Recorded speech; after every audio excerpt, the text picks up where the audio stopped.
আমাদের যে national crime ব্যুরোর এটা আছে রিপোর্টটা, সেটা আপনি দেখবেন, সেটা কিন্তু পশ্চিমবাংলাকে কিন্তু বলছে সেফেস্ট সিটি, আর এটা সেন্ট্রাল গভর্নমেন্ট এই পুরস্কারটা বাংলাকে দিয়েছে। আমার সাথে আছে এখন 74 ভবানীপুর 74 নম্বর ওয়ার্ডের কাউন্সিলর। তো দিদি, প্রচার কেমন চলছে?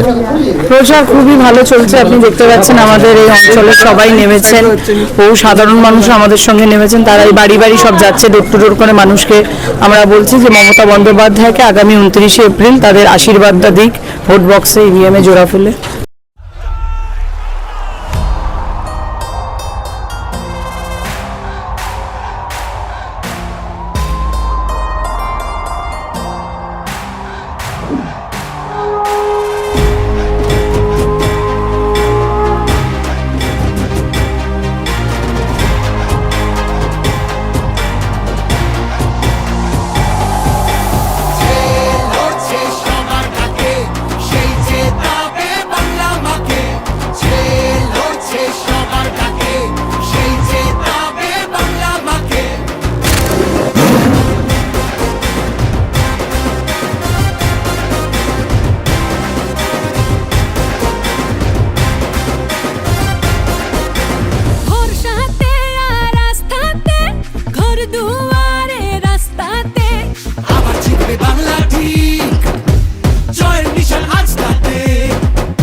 ভোট বক্সে ইভিএমে জোড়া ফুলে।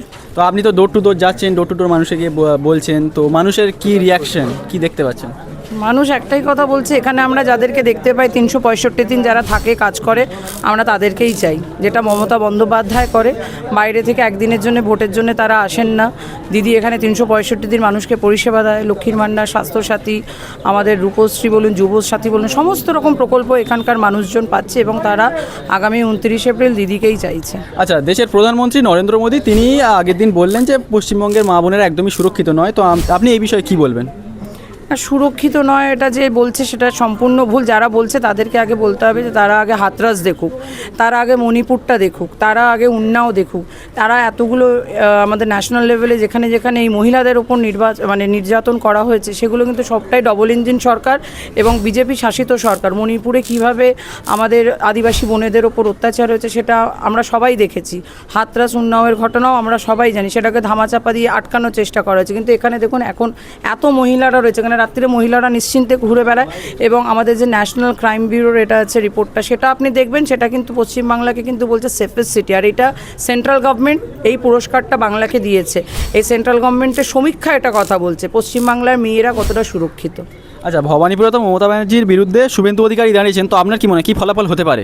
ফলাফল একটাই কথা, 4টা মেয়ে ভবানীপুরে ঘরের মেয়েই থাকছে।